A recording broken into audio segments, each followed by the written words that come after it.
முதல்ல வருத்தங்கள், கொஞ்சம் தாமதமாக நம்ம ஆரம்பிக்கிறோம். இருந்தாலும் குறித்த நேரத்திற்குள்ளாக முடித்துக்கொள்ளலாம். பொதுவாக ஒரு கவிதை என்ன செய்யும்? நம்மளை அழ வைக்கும், இல்லை சிரிக்க வைக்கும், சில நேரங்களில் சிலிர்க்க வைக்கும், சில நேரங்களில் கிளர்ச்சியை தூண்டும், சில நேரங்களில் ஒரு புரட்சியை கூட விதைக்கும். மனித மனதினுடைய அத்தனை உணர்வுகளையும் முதல்ல ஒரு உருவாக்கமாக கொண்டு வரணும், அல்லது ஒரு படைப்பாக கொண்டு வரணும் அப்படின்னு முடிவெடுக்கிற சூழல்ல தான் ஒரு கவிதை பிறக்கிறது. அப்படியான கவிதைகளை, மனித மனதினுடைய உணர்வுகளை பிரதிபலிக்கின்ற கவிதைகளை, அதனுடைய தொகுப்புகளை வெளியிடுவதில் பாரதி புத்தகாலயம் என்றைக்குமே பெருமை கொள்கிறது. அந்த வகையில் திருமிகு இயக்குனர் கவிஞர் சீனு ராமசாமி அவர்களின் 6வது கவிதை தொகுப்பான நினைவில் ஒளிரும் ஜிமிக்கி கம்மல் என்கிற இந்த கவிதை தொகுப்பை வெளியிடுவதில் பாரதி புத்தகாலயம் பெருமகிழ்வு கொள்கிறது. இதுவரை 9 திரைப்படங்களை இயக்கியிருக்கும் திருமிகு சீனு ராமசாமி அவர்கள் தனது 2வது திரைப்படமான தென்மேற்கு பருவக்காற்று திரைப்படத்திற்கு சிறந்த மாநில மொழி விருது பெற்றிருக்கிறார். 2015ஆம் ஆண்டு தென் தமிழகத்தின் மிக பழமையான மதுரை கல்லூரி பவள விழா கொண்டாடிய போது இவருக்கு மக்கள் இயக்குனர் என்கிற பட்டத்தை கொடுத்து கௌரவித்தது. ரஷ்ய அரசினுடைய தமிழ் கலாச்சார பிரதிநிதியாக மாஸ்கோவுக்கு சென்று இவர் கலந்து கொண்டார். அங்கு நடைபெற்ற 45வது சர்வதேச திரைப்பட விழாவில் மாமனிதன் திரைப்படம் பாராட்டு பெற்றது.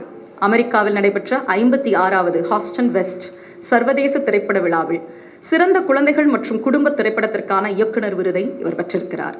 2023ஆம் ஆண்டு புகார் பெட்டியின் மீது படுத்துறங்கும் பூனை என்கிற இவரது கவிதை தொகுப்பு டிஸ்கவரி பதிப்பகம் மூலம் வெளியிடப்பட்டுள்ளது.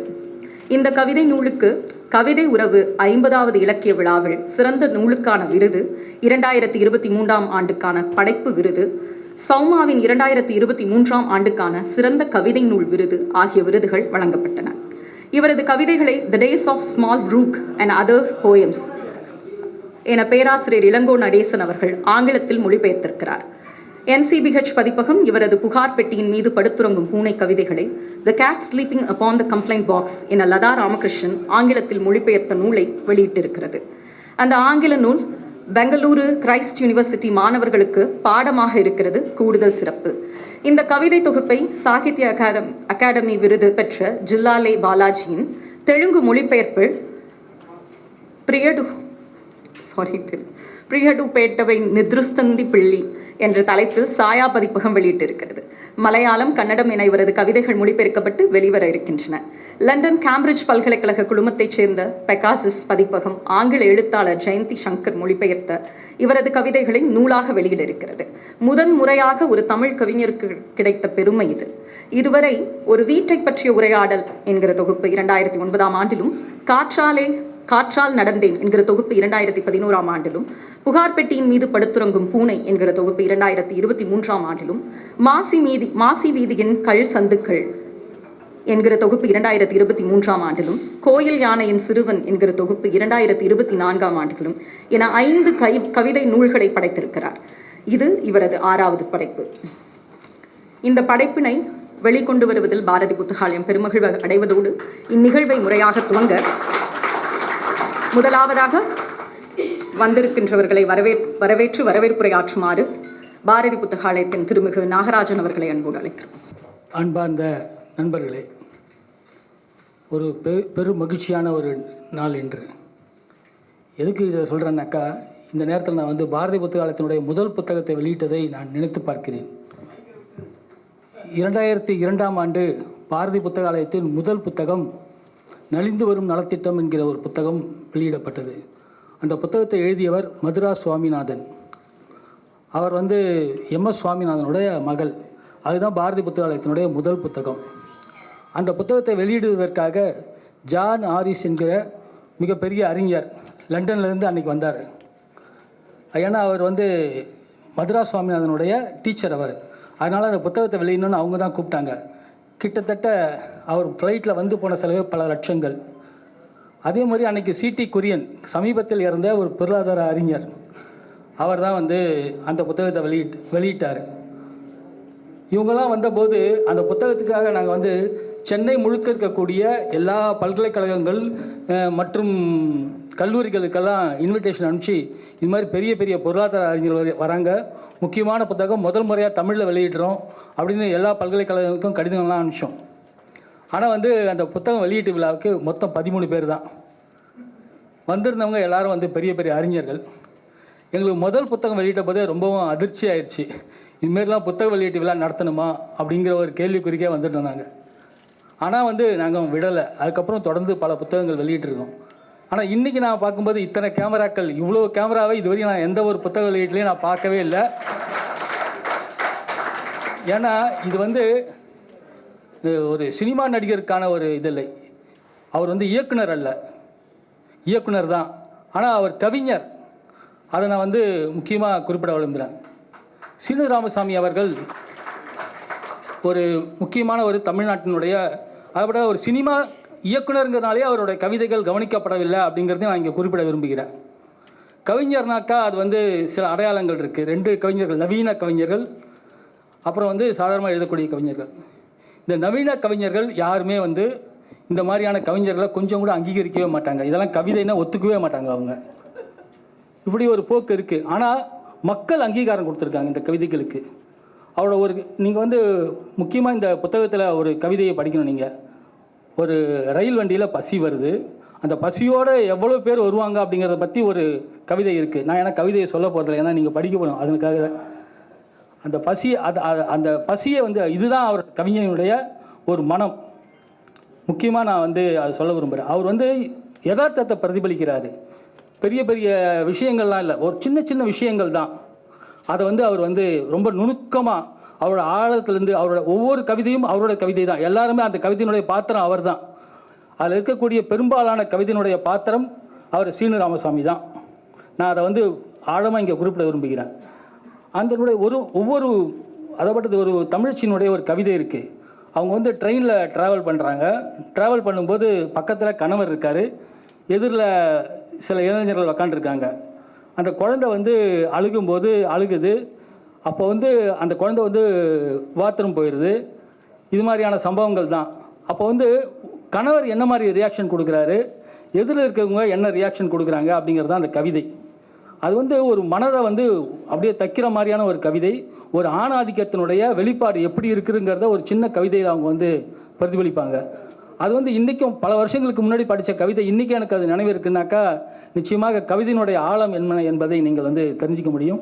அந்த வகையில் வந்து இந்த புத்தக வெளியீடுங்கிறது பாரதி புத்தகாலயத்துக்கு மிக மகிழ்ச்சியான ஒரு புத்தக வெளியீடு. அது மட்டும் இல்லை, பாரதி புத்தகாலயம் கடந்த 2002ஆம் ஆண்டிலிருந்து கிட்டத்தட்ட இந்த 20 ஆண்டுகளில் 3000க்கும் மேற்பட்ட புத்தகங்களை நாங்கள் வந்து வெளியிட்டிருக்கோம். அதில் வந்து சரிபாதி கிட்டத்தட்ட 1500 புத்தகங்கள் வந்து குழந்தைகளுக்கான புத்தகங்கள் என்பதை நாங்கள் வந்து இங்கே நான் வந்து குறிப்பிட விரும்புகிறேன். இந்த சமூகத்தை வந்து நீங்கள் மாற்றணும்னு நினச்சா, இப்போ வந்து 70 வயசு 50 வயசு இருக்கிறவங்களெல்லாம் படிக்க வச்சு நம்ம வந்து படிக்க வைக்கவே முடியாது. முதல்ல அவங்களுக்கு படிக்கிற பழக்கமே வராது. நீங்கள் வந்து ஒரு 15 வயசில் நீங்கள் படிக்க ஆரம்பிச்சிருந்தா தான், 15 வயசுக்கு முன்பாக ஒரு 10 வயசுலேயே படிக்க ஆரம்பித்தா தான் நீங்கள் வந்து ஒரு வாசகர்களாக மாற முடியும். அதனால் எதிர்கால சமூகம் என்பது நிச்சயமாக குழந்தைகள் கையில் தான் இருக்குது அப்படிங்கிறது பாரதி புத்தகாலயம் ஆழமாக உண்டு. 2005ஆம் ஆண்டிலிருந்து நாங்கள் வந்து கிட்டத்தட்ட 1500 குழந்தைகளுக்கான புத்தகங்களை, 1500க்கும் மேற்பட்ட, ஏற்கனவே தமிழில் வந்து குழந்தைகளுக்கான புத்தகங்கள்ங்கிற போது வழக்கமான பேட்டர்னில் தெனாலிராமன் கதைகள், அம்புலிமாமா ஸ்டோரிஸ், இந்த மாதிரியான கதைகள் மட்டும்தான் இருக்கும். ஆனால் இதிலிருந்து மாறி குழந்தைகளுக்கான ஒரு புதிய தடத்தை, அதில் வந்து எஸ்ராவுடைய பங்கு முக்கியமான பங்கு. அவரோட புத்தகங்கள், குழந்தைகளுக்கான புத்தகங்கள், கிருகிருவானம் வந்து முதல் புத்தகத்தை நாங்கள் தான், அவரோட குழந்தைகளோட முதல் புத்தகம் கிருகிருவானம். அதை வந்து வெளியிட்டதும் பாரதி புத்தகாலயம் தான். அந்த கிருகிருவானம் என்னன்னாக்கா ஒன்றுமில்லை, ஒரு ஓட்ட பல்லு, அந்த பல்லு வழியாக எல்லாமே வந்து வெளியில் போய்ட்டுன்னு நினைக்கக்கூடிய ஒரு குழந்தை. அந்த குழந்தையினுடைய மன வெளிப்பாடு தான் அந்த கதை. ரொம்ப ஒரு அற்புதமான ஒரு கதையை வந்து அவர் குழந்தைகளுக்காக, அவர் வந்து பெரியவங்களுக்கு எவ்வளோ கதை எழுதினாலும் சரி, அவர் எழுதிய குழந்தைகளுக்கான கதைகள் மிக முக்கியமான கதைகள்ங்கிறதையும் நான் இங்கே வந்து குறிப்பிட விரும்புகிறேன். அதே மாதிரி நந்தலாலா இங்கே வந்திருக்காங்க. நந்தலாலா வந்து எங்கள் குடும்பத்தினுடைய ஒரு முக்கியமான ஒரு அவர் வந்து சிறந்த பேச்சாளர் மட்டும் இல்லை, சிறந்த செயல்பாட்டாளர். அவரையும் நான் வந்து இங்கே வரவேற்கிறதுல நான் ரொம்ப மகிழ்ச்சி அடைகிறேன். முக்கியமாக இங்கே என்ன சொல்லணுன்னாக்கா, இங்கே விஜய் சேதுபதி அவர்கள் வந்திருக்காங்க. உங்களுக்கெல்லாம் அவரை வந்து பெரிய நடிகருங்கிற முறையில் தான் தெரியும். ஆனால் அவர் வந்து மிக முக்கியமான ஒரு சமூகத்தினுடைய ஆழமான அக்கறை கொண்டவர். அவருடைய பல படங்களை நீங்கள் தெரிஞ்சிருப்பீங்க. நாங்கள் வந்து ஒரு மலர் வெளியிட்டோம். அவரோட இயக்குனர், ஒரு முக்கியமான இயக்குனர், அவருக்காக மலர் வெளியிட்ட போது அந்த மலருக்கான முழு சப்போர்ட்டும் வந்து அவர் தான் கொடுத்தாரு. அவர் ஒரு விளம்பரம் கொடுத்தாரு எங்களுக்கு. அந்த விளம்பரத்தை தான் நாங்கள் முக்கியமாக வச்சு அந்த மலரை நாங்கள் வந்து வெளியிட்டோம். அது ஒரு அந்த மலர் வெளியீட்டுக்கும் அவர் தான் வந்திருந்தார். இன்றைக்கி 2வது நிகழ்ச்சியாக பாரதி புத்தகாலயத்தினுடைய இந்த நிகழ்ச்சிக்கு அவர் வந்திருக்கிறதுலையும் நாங்கள் மிகுந்த பெருமை. நான் ரொம்ப நேரம் எடுத்துக்க முடியாது, ஏன்னா பின்னாடி எல்லாரும் பேச இருக்கிறாங்க. அதனால் இங்கே வந்திருக்கக்கூடிய அனைவரையும் வரவேற்று, இங்கே முக்கியமாக எஸ்ஏபி வந்திருக்காங்க. எஸ்ஏபி வந்து எஸ்ராவுடைய மிகப்பெரிய அவரோட காட்ஃபாதர் அவர் தான். அதே மாதிரி பப்பாசினுடைய தலைவர் சேது சொக்கலிங்கம் அவர்கள் வந்திருக்காங்க. அதே மாதிரி இங்கே நிறைய விஐபிஸ் எல்லாரும் வந்திருக்காங்க. உங்கள் எல்லாரையும் வரவேற்று நான் இத்துடன் என்னோட வரவேற்புரையை நிறைவு செய்கிறேன். இந்நூலை நினைவில் ஒளிரும் ஜிமிக்கி கம்மல் என்கிற இந்த கவிதை தொகுப்பை வெளியிடுமாறு எழுத்தாளர் படைப்பாளர் திருமிகு எஸ். ராமகிருஷ்ணன் அவர்களை அன்போடு அழைக்கிறோம். இந்நூலை பெற்றுக்கொள்ள மக்கள் செல்வன் திருமிகு விஜய் சேதுபதி அவர்களை அன்போடு அழைக்கிறோம்.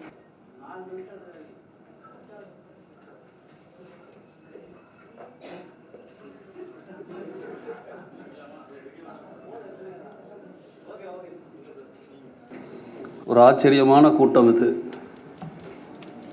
வந்திருந்த நபர்களை விட கேமராக்கள் அதிகம் இருப்பதை, அதனால் சரி நாளைக்கு வராதவர்களெல்லாம் போய் சேர்ந்து விடும் என்கிற நம்பிக்கையோடு ஒரு அற்புதமான மேடை. நான் வேறு ஒன்றும் அதிகம் பேச வேண்டாம். அற்புதமான மேடை. நான் வாழும் காலத்தின் மிக மிக முக்கியமான எழுத்தாளர் எஸ்ரா அவர்கள் இருக்கிறார். பொதுவாக நண்பர்கள் ஏதாவது செய்தால் சந்தோஷப்படுவோம், ஏன்னா அவன் நமக்கு தெரிஞ்சவன் அப்படின்னு. ஆனால் நான் தெரிந்து கொண்ட பிறகு நண்பரானவர் சீனு ராமசாமி. நீங்கள்லாம் கூட நினைக்கலாம், எதற்கு நந்தலாலா இந்த மேடைக்கு என்று. இந்த நூலை அவர் எங்கள் கலையுறவுக்குத்தான் சமர்ப்பணம் செய்திருக்கிறார் என்பதால் நான் நிற்பதற்கு ஒரு தகுதி இருக்கிறது. அதுபோலவே மேடையில் இந்த தென்மேற்கு பருவக்காற்று தந்த தர்மதுரை மேடையிலே அமர்ந்திருக்கிறார். எனக்கு இனிய நண்பர் விஜய் சேதுபதி அவர்களை ஒரு திரைப்பட நட்சத்திரம் என்று சொல்வதில் நான் அவ்வளவு ரசிப்பதில்லை. காரணம், நட்சத்திரம்னு சொல்லிட்டா ரொம்ப தூரத்தில் போயிருந்தது.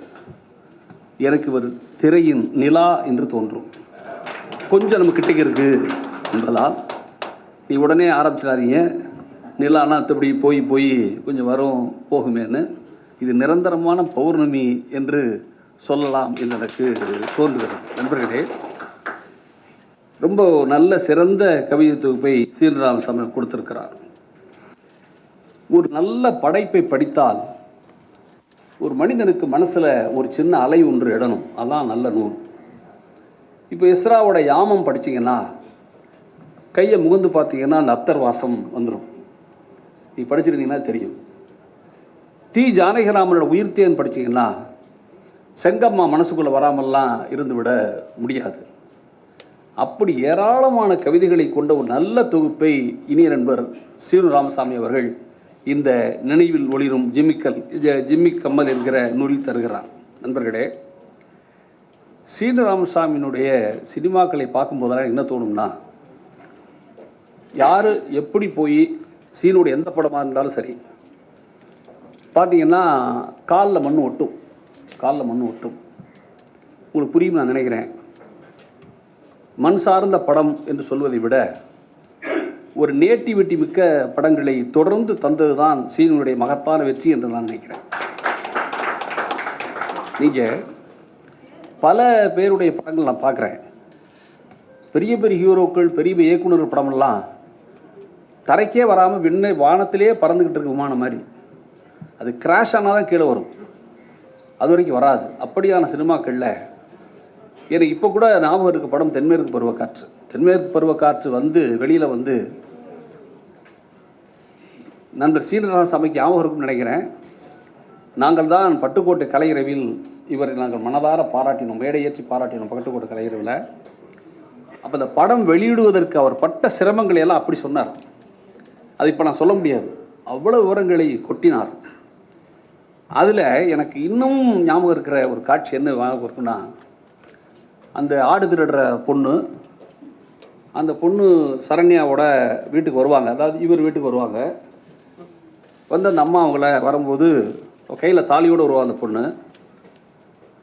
வந்தபோது அந்த பொண்ணு ஒரு டயலாக் சொல்லுவாள். அந்த பொண்ணு ஒரு அழகான டயலாக் சொல்லுவாள். உன் மகன் தானே, நீயே வச்சுக்க அப்படின்பா. இவன் மகனை நீயே வச்சுக்க என்று அந்த பொண்ணு சொல்லும்போது அவளுக்கு இவன் மேலே இருக்க உயிரான அன்பை பார்த்துட்டு நீ தாண்டி மருமக என்று சரண்யா கூப்பிடும்போது அந்த பொண்ணு காலை தொட்டு கும்பிடுவாள். நீ அந்த சீன்ராமஸ் 2வது படம், அந்த படம் தென்மேற்கு பருவக்காற்று, நிறைய நேஷனல் அவார்ட்லாம் வாங்கின படம். யாராவது மீண்டும் கூட நீ போய் பார்த்து, நான் சொன்ன பிறகு போய் பாருங்கள். அசலான தமிழ் படம், மறக்காதீங்க, அசலான தமிழ் படம்.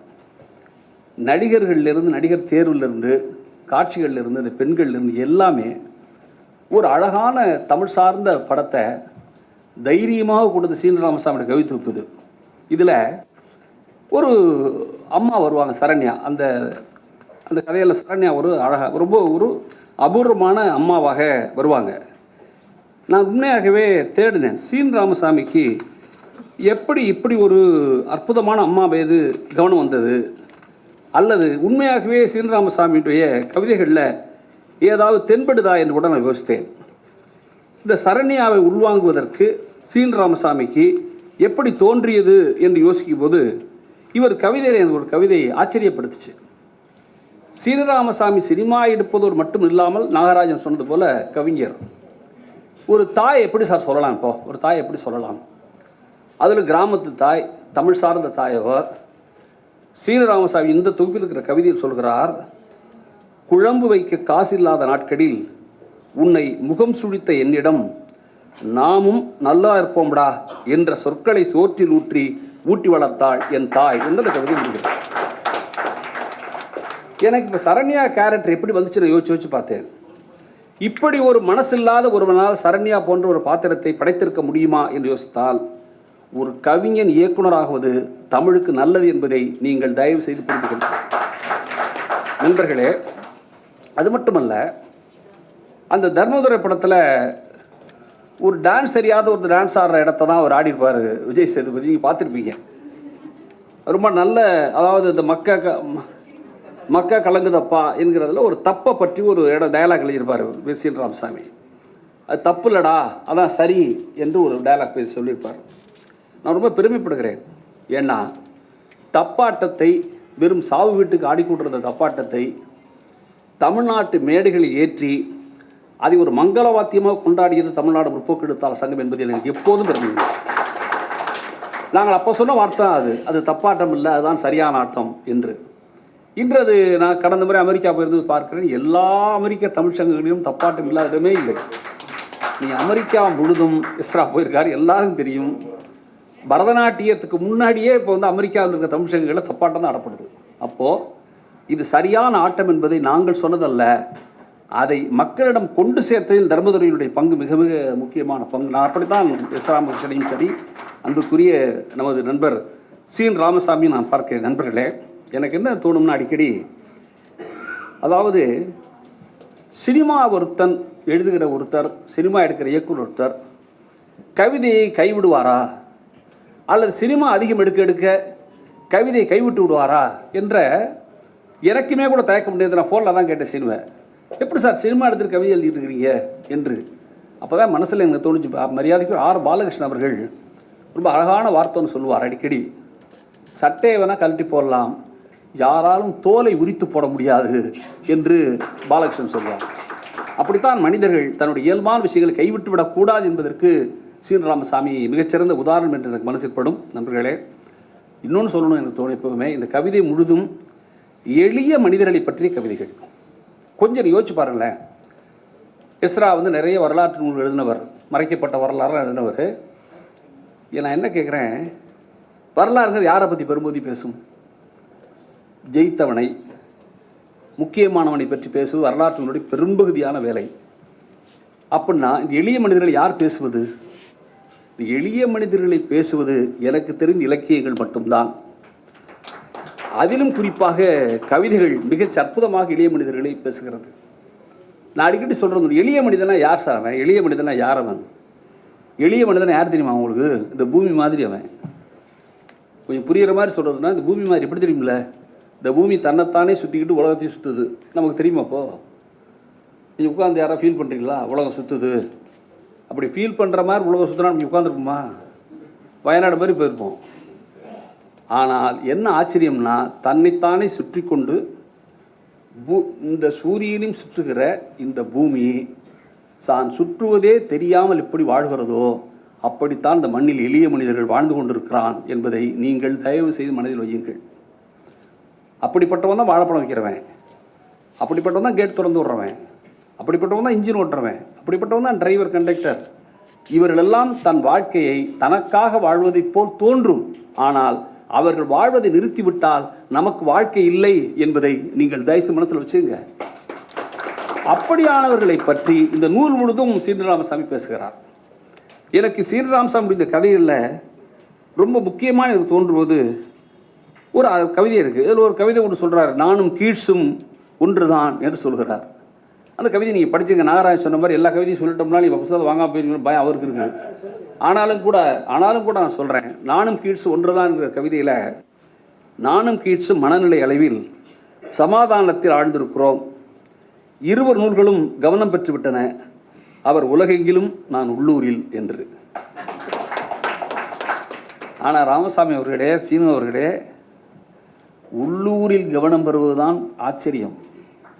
நீங்கள் நம்ம ஊரில் என்ன தெரியுமா பழக்கம், பழமொழியே இருக்குது, உள்ளூர் குளம் தீர்த்த குளம் அல்லன்னு. ஊரில் இருக்கவெல்லாம் வந்து குளிச்சுட்டு போவான் அந்த குளத்தில், ஆனால் உள்ளூர்காரன் குளிக்க மாட்டான். அவனுக்கு தீர்த்தம் இல்லை புனிதம் இல்லைன்னு நினைப்பான். அதில் நம்மக்கிட்ட இன்னும் நல்ல நோய் இருக்குது. நீங்கள் நமக்கு யார் ஜெயித்தாலும் சந்தோஷப்படுவோம், ஃப்ரெண்டு ஜெயிச்சா சந்தோஷப்பட மாட்டோம். சாதாரண யோசிச்சு பாருங்களேன், மாப்பிள்ளை 100 மீட்டரில் அடிச்சிட்டான்டா அப்படிமா, டேய் நேற்று தெரியுமில்ல ஃபுட்பாலில் பின்னிட்டான் தெரியுமா அப்படிமா, நேற்று அவனோட டீ குடிச்சிருந்தானடா அப்படிமா. ஏடா உன்னோட டீ குடித்தா ஃபுட்பாலில் விளையாடக்கூடாதா அல்லது ரன்னிங்கில் ஓடக்கூடாதா? நமக்கு எப்படி மனநிலை இருக்குன்னா, இயல்பாகவே யாரோ ஜெயிச்சா சந்தோஷப்படுவாங்க. இல்லை நம்ம நாடே அப்படி தானே இருக்குது, யாரோ ஜெயிச்சா சந்தோஷப்படுறாங்க. நம்ம ஊருக்கு ஆள் வந்து ஜெயிச்சானே கவுத்து விட்றாங்க. இல்லை உங்களுக்கு புரியும் நினைக்கிறேன், நான் அதுக்கு மேலே சொல்ல வேண்டியதில்லை. அதை பற்றி அதிகமாக பேச வேண்டியதும் இல்லை. அப்போது இந்த கீட்ஸ் கவிதைக்கு என்ன தோணுச்சுன்னா, சீனு அவர்கள் உலகை சேர்ந்து விட்டார் என்பதுதான் வெளியில் இருக்க புஸ்தகம். இங்கிலீஷில் போயிருச்சு, தெலுங்கில் போயிருச்சு, அந்த அம்மா சொல்கிறாங்க மலையாளத்தில் வரப்போகுது என்று வேறு பல விஷயங்களை யோசிக்க வைக்கும் என்றால் சீனிராமசாமியுடைய படைப்பு மிக நல்ல படைப்பு என்பது என்னுடைய தாழ்மையான கருத்து. நண்பர்களே, பலூன்னா அவருக்கு ரொம்ப பிடிக்குதுங்க. கவிதை முழுது பலூன் பலூன் பலூன் இருக்குது. நிறையா சொல்லிட்டு போகிறேன்னா, எஸ்ரா கூட ஒரு 3 எழுதியிருக்காரு பலூனை பற்றி. பலூன் பற்றி ஒரு கவிதை இருக்குது. இது என்ன அழகான குறியீடு நான் யோசிக்கிறேன்னா, உப்பி நிற்பது என்பது கவிதை. அழுத்தம் கூடிக்கொண்டே இருக்கிறது, உப்பிக்கொண்டே போகிறது, வெடிக்காமல் இருக்க வேண்டும் பலூனுக்கு. வெடிக்க விரும்புகின்றனர் சிலர், வெடிக்கக்கூடாது என்கின்றனர் சிலர். ஊதுபவன் ஊதுகிறான், அதன் விதி அப்படி என்பவர்களும் உண்டு. குழந்தைக்கு தெரியாது, காற்றை ஏற்கும் பலூனுக்கும் புரியாது. ஒவ்வொரு முறையும் மரணம் வரை உப்பி நிற்கிறது. இதுதான் வாழ்க்கை. இப்படி ஏராளமான கவிதைகளை சொல்லியிருக்கிற மரியாதைக்குரிய நண்பர் சீனு ராமசாமி சமீபத்தில் பட்ஜெட்டை பற்றி கவிதை எழுதியிருக்கார். அது சொல்லி நான் நிறைவு செய்கிறேன். எப்படா எழுதினார் பட்ஜெட்டை பற்றி? பட்ஜெட் நேற்றுல போட்டாங்க, இவர் எப்போ எழுதினார் நினைக்கிறீங்களே? அந்த கவிதையை கேளுங்க, பட்ஜெட் புரியும் உங்களுக்கு. இப்போ கொள்ளை. யானை தேடி போகும் தூரமும், எறும்பு நிலத்தடி வீட்டுக்கு உணவு எடுத்து வரும் தூரமும், யானை தேடி போகும் தூரமும், எறும்பு நிலத்தடி வீட்டுக்கு உணவு எடுத்து வரும் தூரமும், அதன் சக்திக்கு இயற்கையின் காருண்யம் அமைந்தது. கரெக்டா? யானை உணவு தேடி போகுது. நீ யானையோட நடைதேடி பற்றி நிறைய புத்தகங்கள் இருக்குது. யானை ஒரு நாளைக்கு எவ்வளோ நடக்கும், உணவு தேடி எவ்வளோ போகும், ஒரு நாள் எவ்வளோ சாப்பிடும். வாய்ப்பு இருந்தால் நீங்கள் உலகின் பேருயிர் யானை யோகநாத் புக்கை படிச்சுங்க. யானை உணவு தேடி போகும் தூரம், எறும்பு உணவு தேடி போகும் தூரம் பக்கத்தில்.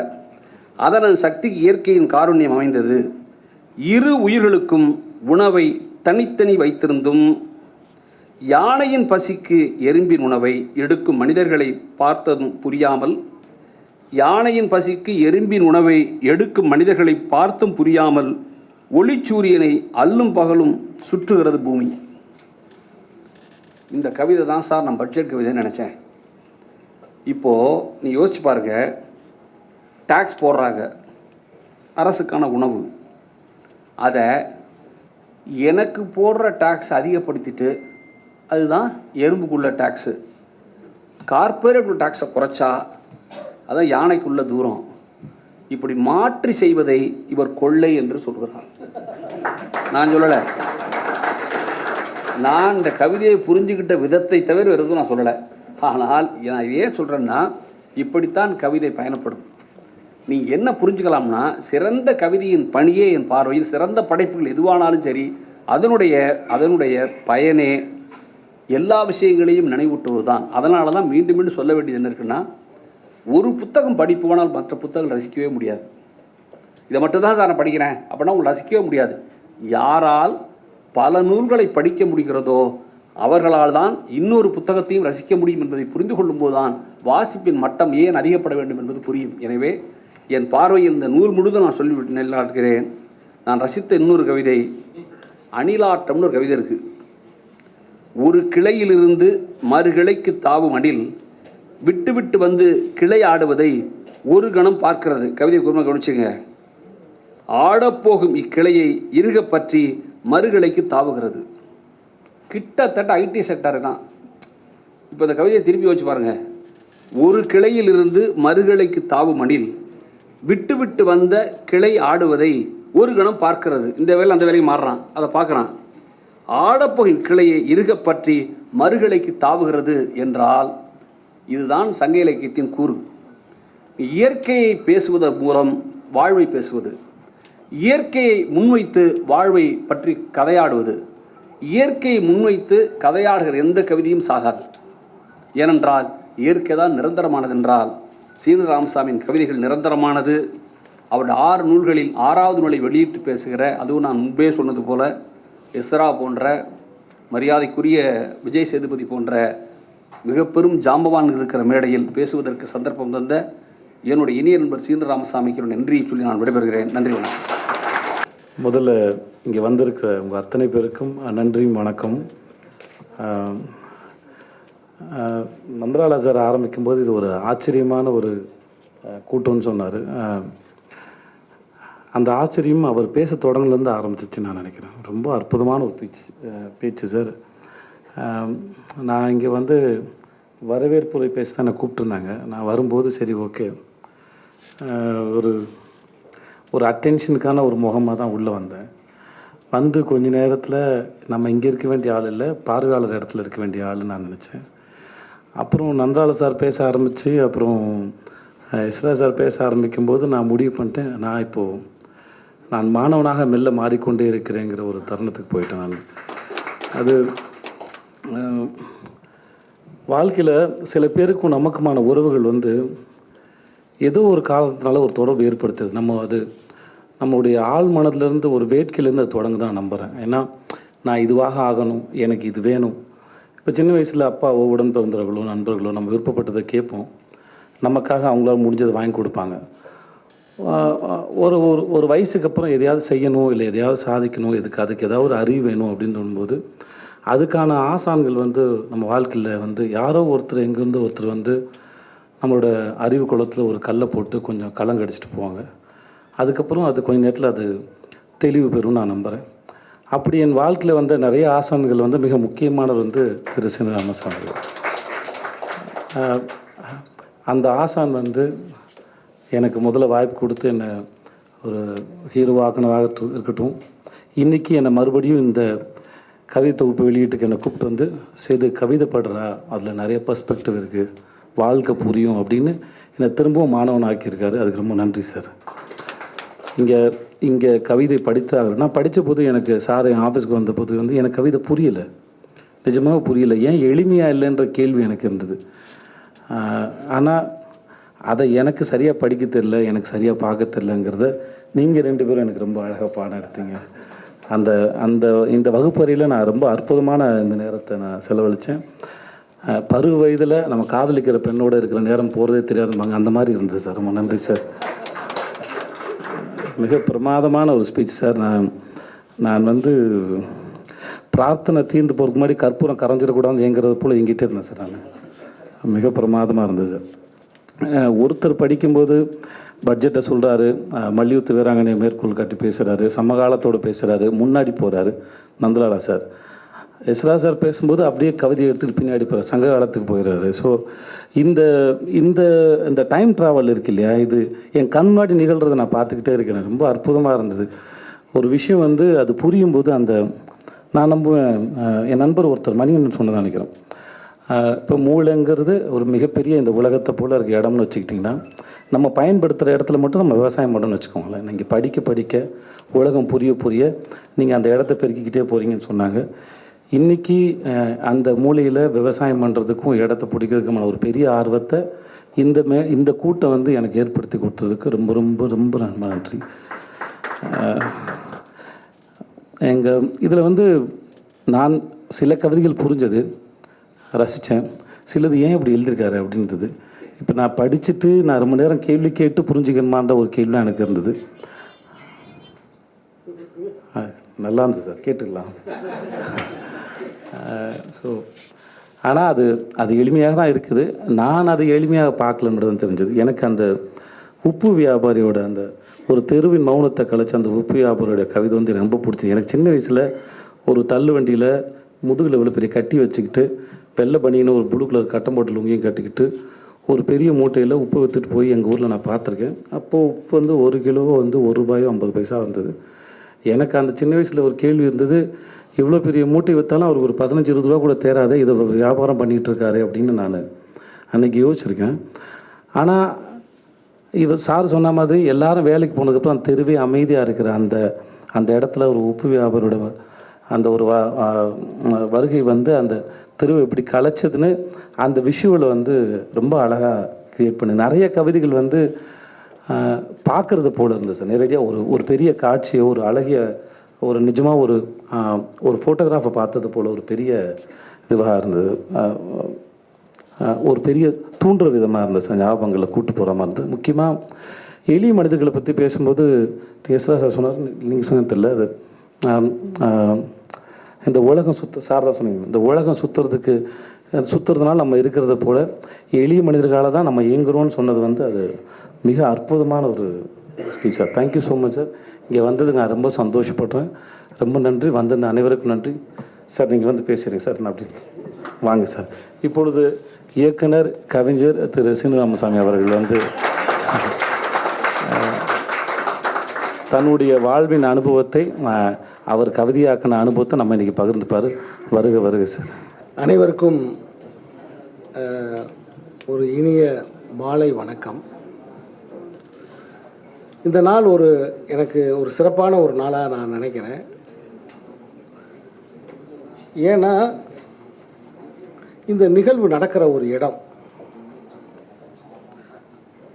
ஒரு அண்ணா நூலகம்.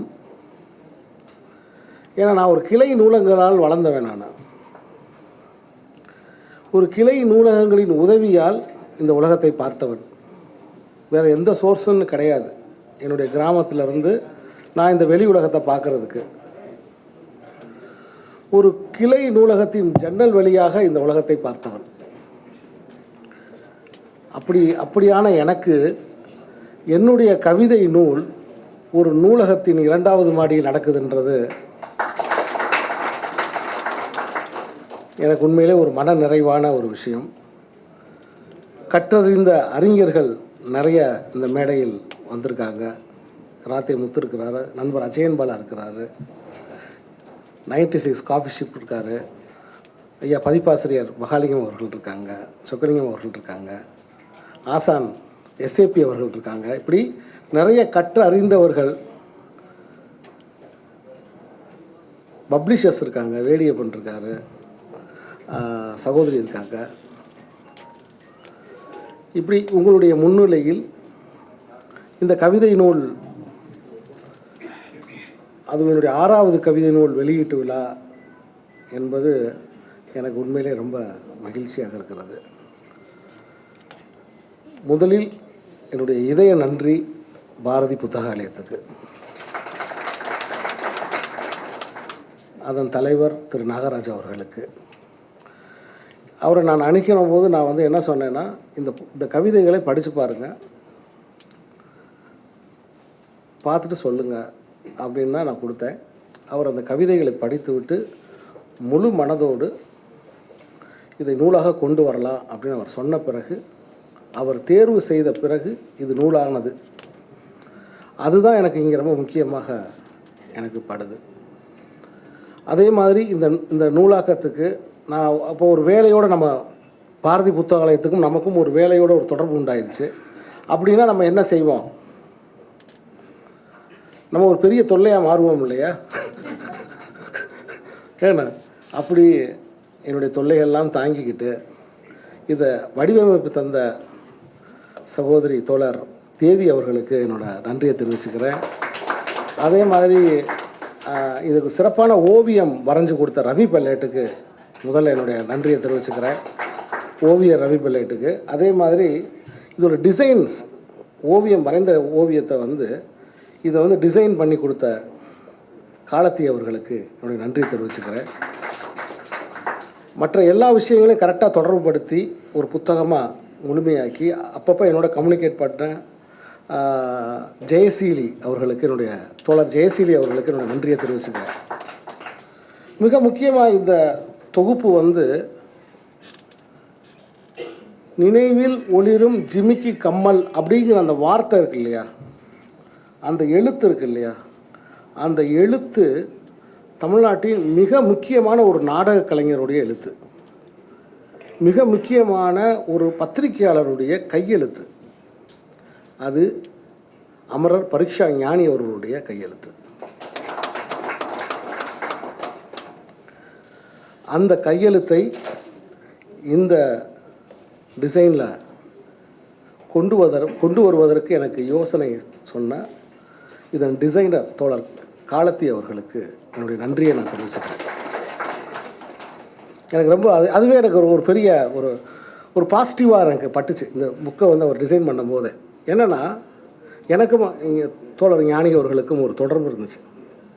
நான் கல்லூரி காலத்தில் படிக்கும்போது மனிதன் பதில்கள் படித்திருக்கேன். அதுக்கப்புறம் நான் சென்னைக்கு வந்த காலத்தில் சில நாடகங்களுக்கு, சில தொலைக்காட்சி நாடகங்களுக்கு மொழிபெயர்ப்புக்காக அவரை நான் போய் அணுகியிருக்கேன். அவர் ஆங்கிலத்தில் எனக்கு மொழிபெயர்ப்புலாம் பண்ணி கொடுத்துருக்காரு. அப்போ அவர் நாடகங்களை நம்ம கேகே நகரில் போய் நம்ம பார்த்துருக்கோம்.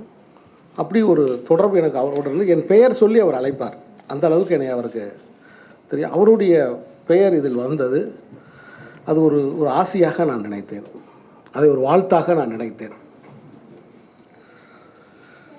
அப்புறம் தோழர் எஸ் ராமகிருஷ்ணன் பேசிக்கிட்டு இருக்கோம், நான் போயிட்டேன், அதுக்கு மன்னிக்கணும். ஏன்னா அவங்க ரொம்ப ஒரு அற்புதமான ஒரு உரையை இன்றைக்கி அவர் நிகழ்த்தினாங்க. பீடி கவிதையை பற்றி அவர் சொன்னார். அந்த பீடி கவிதையை பற்றி சொன்ன நான் பீடியை பற்றி எழுதின கவிதை எனக்கு ஞாபகத்துக்கு வந்துருச்சு. நான் 10th முடிச்சுட்டு +1 நுழையும் போது நான் ஒரு பீடியை பற்றி ஒரு கவிதை இருந்தேன். அது தினமலரில் எப்படின்னா அதை வர வச்சிடணும்னு ட்ரை பண்ணேன், அனுப்பிச்சேன். ஒரு 10-12 கவிதைகள் எடுத்து, ஓ பெண்ணே நீ வா பெண்ணே, தினமலரோட பின்பக்கத்தில் வரும் இல்லையா, நீ நிலா வென்றால் வேகத்தை விட்டு வரமாட்டாயா, அந்த மாதிரி. அதில் இந்த பீடியை பற்றி நான் ஒரு கவிதை எழுதியிருந்தேன். இந்த பீடியை தயவுசெய்து யாராவது ஒழியுங்கள். அடுத்தவர் முன்னாடி மரியாதை இல்லாமல் இந்த பீடியை குடித்து எங்கள் மாமா டிபி வாங்கி விட்டார்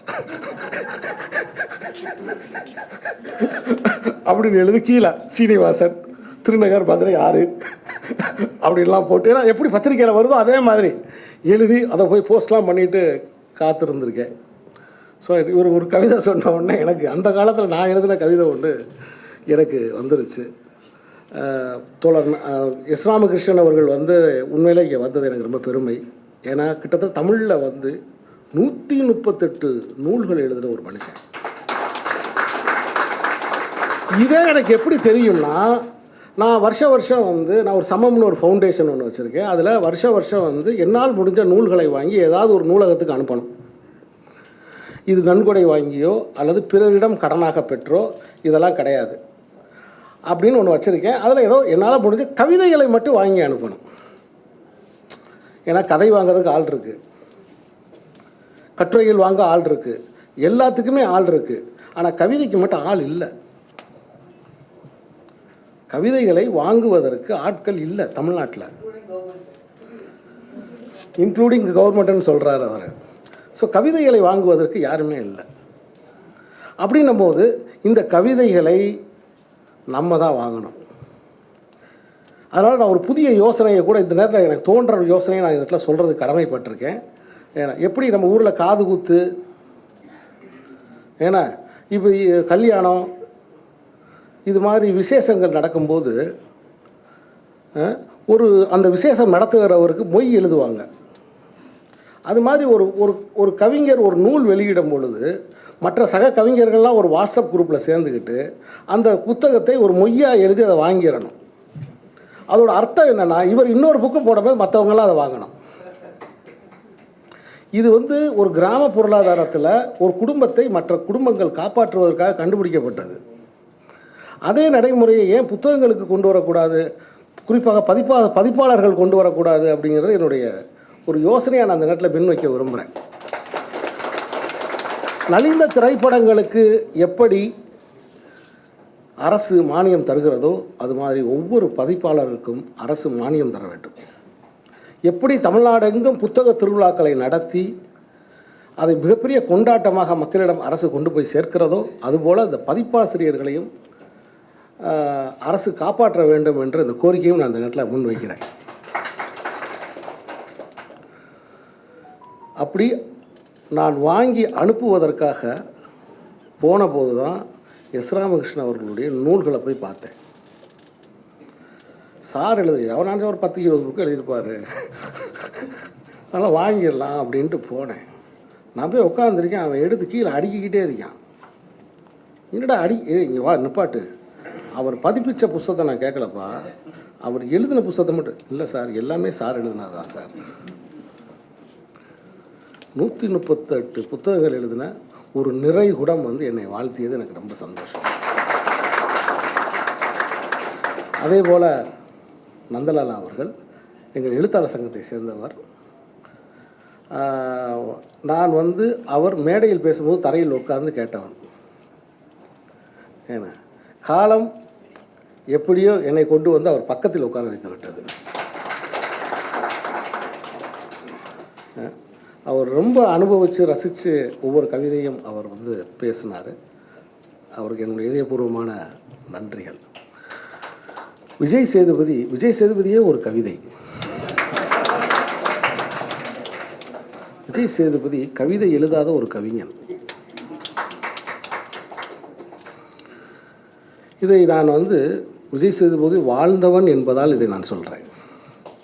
விஜய் சேதுபதியோடு வாழ்ந்தவன் என்பதால், அருகிலிருந்து பார்த்தவன் என்பதால் இதை நான் சொல்கிறேன். இது புகழ்ச்சிக்காக அல்ல, அது விஜய் சேதுபதியை சந்தோஷப்படுத்த வேண்டும் என்பதற்காக அல்ல. ஒரு ஒரு ஒரு ஒரு மனிதனை நம்ம பார்க்குறோம், நம்ம அப்சர்வ் பண்ண விஷயத்தை நம்ம சொல்கிறோம், அவ்வளோதான். விஜய் சேதுபதியுடைய கண்கள் இருக்குது பாருங்களேன், அந்த ஒரு மனிதனுடைய கண்களை பார்க்கும்போதே தெரியும். அப்படி விஜய் சேதுபதியோட கண்களில் குடி கொண்டிருக்கிற அந்த கருணையும் அன்பும் இருக்குல்ல, எனக்கு தெரிந்து இந்தியாவில் எந்த நடிகர்கிட்டையும் இல்லை, எந்த நடிகர்கிட்டையுமே கிடையாது. அப்புறம் இன்னொரு முக்கியமான விஷயம் என்னென்னா, நான் ஒரு விஷயத்தை இந்த மேடையில் தெளிவுபடுத்த விரும்புகிறேன். விஜய் சேதுபதி என்னை சந்திக்காமல் இருந்திருந்தால் கண்டிப்பாக தமிழ் சினிமாவில் ஒரு நடிகனாக ஆகியிருப்பார், கண்டிப்பாக ஆகியிருப்பார், வாய்ப்பு உண்டு. ஏன்னா ஒரு திறமையுள்ள ஒரு ஆள், ஒரு திறமையுள்ள ஒரு நடிகனுக்கு ஒரு வாய்ப்பு என்பது கண்டிப்பாக கிடைச்சே தீரும். அவர் தன்னுடைய நடிப்பு திறனை அவர் கண்டிப்பாக வெளிக்காட்டியிருப்பார். ஆனால் நான் விஜய் சேதுபதியை சந்திக்காமல் போயிருந்தால் நான் ஒரு தர்மதுரையை இழந்திருப்பேன், நான் ஒரு தர்மதுரையை இழந்திருப்பேன், நான் ஒரு தென்மேற்கு பருவக்காற்றை இழந்திருப்பேன், நான் ஒரு இடம் பொருள் ஏவல் அப்படின்னு ஒரு படம், அற்புதமான ஒரு படம் இருக்குது, நிறைய தோழர்கள் அதை பார்த்துட்டாங்க, அற்புதமான ஒரு படம் இருக்குது. அந்த படத்தை எஸ். ராமகிருஷ்ணனுடைய கதை இப்போ போட்டு பார்த்தா அவ்வளவு சிறப்பாக இருக்குது. அது உண்மையிலே யாருக்கு கொடுத்து வைக்க போகுதுன்னு தெரியல எனக்கு. நான் அப்படி தான் நினச்சிக்கிட்டே இருக்கேன். ரொம்ப நாளாக ஒரு பறவையை பூட்டி வச்சுக்கிட்டே இருக்கும்போது அது உள்ளே அந்த பறவை வளர்ந்துரும்ல, அது மாதிரி அந்த பறவை நல்லா வளர்ந்து செழுமையாக இருக்குது. திறந்து விட்டோன்னே ஆகாயத்தில் 2 ரெக்கையை விரித்து பறக்க போகுது. அது உண்மையிலே அந்த அந்த அந்த கூண்டை திறந்து விட போகிற அது யாருன்னு எனக்கு தெரியலை. ஏன்னா அப்படி சில நல்ல படைப்புகள், மாமனிதன் ஒரு படம் எனக்கு கிடச்சிருக்காது. ரஷ்யாவில் அவ்வளவு பெண்கள், அவ்வளவு ஆண்கள் கண்ணீர் விட்டு அழுதாங்க. என்கிட்ட வந்து ஒருத்தர் கேட்டார், இவர் உண்மையிலே ஆக்டரா இல்லை அந்த கிராமத்தை சேர்ந்தவரான்னு கேட்டார். அவர் உண்மையில் ஆக்டரு. இல்லை இல்லை, நீ 2 குழந்தைகளோட ஒரு குடும்பத்தை கொண்டு வந்து நடிக்க வச்சுருக்க. இல்லைப்பா, அவர் உண்மையிலே நடிகர்ப்பா அப்படின்னு விளக்கம் கொடுத்து நான் பேசினேன். என்ன காரணம்னா, இந்த பட்ஜெட் இல்லாமல் வந்து இந்த ஃபெஸ்டிவல் ஃபிலிம்ஸ் எல்லாம் பண்ணுறவங்க வந்து இது மாதிரி வேலையை செஞ்சுருவாங்க. உண்மையாக நிஜமான ஆட்களை பிடிச்சி கொண்டு வந்து அதேமாதிரி உட்கார வச்சுக்க அதேமாதிரி எடுத்துருவாங்க. இது வந்து இதனாலேயே வந்து அவங்க சந்தேகத்தோடு கேட்குறாங்க. இல்லை இல்லை இல்லை, அப்படி நவீன யதார்த்த ஒரு எளிமையான ஒரு மனிதன். அப்படி விஜய் சேதுபதி இங்கே வந்தது எனக்கு ஒரு மகிழ்ச்சி. ஏன்னா விஜய் சேதுபதி ஏன் ஒரு எழுதாத ஒரு கவிதைன்னு நான் சொன்னேன், அதில் ஒரு காரணம் இருக்குது. எழுத்தாளர் எஸ். ராமகிருஷ்ணன் அவர்கள் பேசும்பொழுது சொன்னார், கவிதையின் முழு வேலையை தயையை உருவாக்குவது தான், காருண்யத்தை உண்டாக்குவது தான், தயையை உண்டாக்குவது தான். ஒரு நாள் ஒரு படப்பிடிப்பு நடந்துக்கிட்டு இருக்கு, நான் ஆற்றுக்கு மறுகரைக்கு போகணும், அதுக்காக போட்டில் ஜாமான் ஏற்றிக்கிட்டு இருக்கோம். எல்லோரும் அந்த பக்கம் போனால் தான் ஷூட்டிங்கு, லைட் வேறு போய்கிட்டு இருக்கு. படப்பிடிப்பில் நான் எப்பயுமே வந்து என்னுடைய சொந்த காசை போட்ட மாதிரியே நடந்துக்கிட்டு இருப்பேன். ஏன்னா பணம் வந்து வீணாயிடக்கூடாதுன்றதில் நான் ரொம்ப கவனமாக இருப்பேன். அது என்னோடய பழக்கம், அது ஒரு கெட்ட பழக்கமும் கூடாது. அப்போ அதுக்கான வேலையை நான் கற்றுக்கிட்டு இருக்கும்போது நான் ஒரு காட்சியை நான் பார்க்குறேன். ஒரு வயதான கிழவி, அதுக்கு மொழி கூட தெரியலை, மலையாள மொழி பேசிக்கிட்டு அந்த அம்மா வந்து ஒரு பாட்டி ஒருத்தவங்க வர்றாங்க. தட்டு நிறைய வடை, புருக்க வடை வச்சுருக்காங்க. வச்ச உடனே அது நேராக விஜய் சேதுபதிகிட்ட வந்து கேட்குது. சேதுக்கிட்ட வந்து வடை வேணுமான்னு கேட்குது. ஆமாம் வேணும், நீ வா, ஒரு வடை எடுத்து சாப்பிட்றாப்புல. நான் தள்ளி நின்று பார்த்துக்கிட்டு இருக்கேன். அந்த வடை சாப்பிட்ட உடனே வடை டேஸ்ட்டாக இருக்குது, பிடிச்சி போச்சு போல தெரியுது. அந்த பாட்டி ஒரு பார்வை பார்த்துட்டு அந்த ஒட்டு மொத்த வடை இருக்குல்ல, அது எப்படி ஒரு 50-60 வடை வச்சுருக்கோம், அந்த கூடிய மொத்தமாக வாங்கிட்டாப்புல. இந்த பாட்டி காசை கொடுக்குறான்ட்டாப்புல. அடடா, இது ஒரு கவிஞன் செய்யக்கூடிய வேலையாச்சேன்னு நான் நினச்சேன். இது ஒரு கவிஞன் செய்யக்கூடிய ஒரு வேலையாச்சே இந்த வேலை. இது டக்குனு யாருமே செஞ்சிட மாட்டாங்கல்ல. இது மாதிரி எண்ணற்ற விஷயங்களை நான் விஜய் சேதுபதிகிட்ட நோட் பண்ணியிருக்கேன். ஒருவேளை ஒரு எழுதாத ஒரு கவிஞன் கவித்துவ மனசோடு இருக்கிறனால தான் விஜய் சேதுபதியை பார்த்த உடனே எனக்கு பிடிச்சிச்சான்னு எனக்கு தெரியல. ஏன்னா கவிதை எனக்கு பிடிக்கும் இல்லையா. அப்போ எழுதாத அந்த மாதிரியான மன உணர்வு உள்ள ஒரு மனிதனை வந்து இதை தான் நான் வந்து டிஸ்கனெக்டட் கனெக்ஷன்ஸ்னு சொல்கிறேன். ஒரு தொடர்பற்ற ஒரு தொடர்பு. இப்போ நம்ம எல்லாருமே வந்து இலக்கியங்கிற ஏதோ ஒரு தொடர்பில் இங்கே சம்மந்தப்பட்டிருக்கோம். அந்த தொடர்பு வந்து வெளியில் நமக்கு தெரியுமா? பேசினா தான் தெரியும், கம்யூனிகேட் பண்ணால் தான் தெரியும். அப்படி கம்யூனிகேட் பண்ணாமல் நம்ம எல்லாம் ஒரு இடத்துல வந்து அப்படி கூடி இருக்கிற இந்த தொடர்பு தான் வந்து அப்படின்னு நான் நினைக்கிறேன். நான் இந்த மேடைக்கு நன்றி சொல்ல தான் வந்தேன். எனக்கு உண்மையிலே இந்த நாள் ரொம்ப ஒரு நிறைவான ஒரு நாளாக இருக்குது. ஏன்னா ஒரு கவிதை, இந்த கவிதை எப்படி எளிமையாக இருக்கா, இந்த கவிதை புரிந்து கொள்ளப்படுமா, புரிந்து கொள்ளப்படாதா, இது காலத்தில் நிற்குமா, நிற்காதா, இதை வாசிப்பாங்களா இல்லை வாசிக்க மாட்டாங்களா, இல்லை இது கவிதையே கிடையாது, எல்லாமே வந்து கூற்றுகள், சொற்கூற்றுகள், வெறும் ஸ்டேட்மெண்ட்ஸ் அப்படின்னு அறிவுஜீவி நவீன கவிதை உலகம் இதை புறங்கையால் தள்ளுமா, அதை பற்றியெல்லாம் எனக்கு கவலை இல்லை.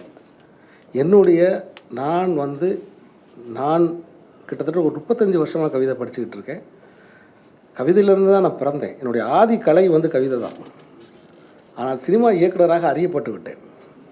நான் அங்கேருந்து கிளம்பி வரும்போது நான் ஒரு கவிஞன் தான். இந்த பாரதிராஜா சார் படத்தில் பாடல் 1 கோடி செய்தேன் கேட்டவருக்கு ஞானம் இல்லைன்னு சுதாகர் இடுப்பு வரைக்கும் ஒரு வேஷ்டி கட்டிட்டு மலை மேலே ஓடுவார் பார்த்தீங்களா, அது மாதிரி ஒரு ஆள் தான் நான். அங்கேருந்து அப்படி ஓடி வந்த ஆள் தான் நான். ஸோ பேசிக்காகவே நான் ஒரு பொயட்டு தான். பொயட்ரியிலேருந்து தான் நான் வந்தேன். நான் அறியப்பட்டது இயக்குனராக அறியப்பட்டேன். ஸோ அப்படி நான் எழுதியது என்ன அப்படின்னு எனக்கு எதுவுமே எனக்கு தெரியாது. அதை பற்றி எனக்கு கவலையும் இல்லை. ஆனால் எனக்கு ஒரு ஏக்கம் இருக்குது. அது என்ன ஏக்கம்னா, ஒரு நதிக்கு அடியில் ஒரு கூழாங்கல் மாதிரி இந்த உலகத்தில் எங்கேயாவது ஒரு இடத்துல அது இருக்கணும்னு நான் விரும்புகிறேன். அவ்வளோதான். இன்றைக்கி அது என்னுடைய மன எண்ணம் வந்து அதுதான். அது வந்து ஏதாவது ஒரு இடத்துல இந்த உலகத்தில் அது ஜீவிச்சிருக்கணும், வாழணும். அது மட்டும் எனக்கு போதும் தான் நான் நினைக்கிறேன். ஏன்னா இது ஒரு செயல்பாடாக நான் பார்க்குறேன். நிறைய பேர் என்கிட்ட கேட்குறாங்க, எல்லாருமே எழுத்துலேருந்து காட்சிக்கு போய்கிட்டு இருக்கிற காலகட்டத்தில் நீ என்ன காட்சியிலேருந்து எழுத்துக்கு வந்திருக்கேன்னு கேட்குறாங்க. இது நியாயமான ஒரு கேள்வி தான். ஆனால் என்னையை பொறுத்த மட்டும் நான் இன்னும் பேனாவில் எழுதுறதுனால என்னையை பொறுத்த மட்டும் எழுத்தில் தான் வந்து ஒரு காட்சி உருவாக முடியும். எழுத்தில் தான் ஒரு காட்சி அது உருவாக முடியும் அப்படின்னு ரொம்ப ஆழமாக நான் நம்புகிறேன். ஸோ இந்த நல்ல வேலையில் உங்கள் எல்லாருக்கும் நான் வந்து நன்றி சொல்லிக்கிறேன். நீங்கள் எல்லாம் வந்ததுக்கு எனக்கு ரொம்ப சந்தோஷம். எஸ்ரா சாருக்கு ரொம்ப சந்தோஷம். மந்தலாலா அவர்களுக்கும் நாகராஜ் அவர்களுக்கும் சொல்லுங்கள். இந்த கவிதை தொகுப்பை நான் 1992ஆம் ஆண்டு நடந்த கலை இலக்கிய இரவுக்கு, திருப்பரங்குன்றம் கலை இலக்கிய இரவுக்கு நான் சமர்ப்பணம் பண்ணியிருக்கேன். ஏன்? அந்த கலை இலக்கிய இரவில் நான் ஒரு அடிமட்ட தொண்டனாக வேலை செஞ்சேன். அந்த கலை இலக்கிய இரவில் நான் வந்து ஒரு 19-20 வயது மாணவனாக அதில் நான் வேலை செய்தேன். 21 வயது மாணவனாக நான் வேலை செய்தேன். அந்த மேடையில் தான் நான் முதலாக இயக்குனர் பாலுமகேந்திரா அவர்களை நான் பார்த்தேன். அந்த மேடை என் வாழ்க்கையில் ரொம்ப முக்கியமான ஒரு மேடை. அதனால் 1992ஆம் ஆண்டு திருப்பரங்குன்றம் கலை இலக்கிய இரவுக்கு நினைவில் ஒளிரும் இந்த ஜிமிக்கி கம்மல் என்ற என்னுடைய நூலை சமர்ப்பிப்பதில் நான் பெருமைப்படுகிறேன். நன்றி, வணக்கம்.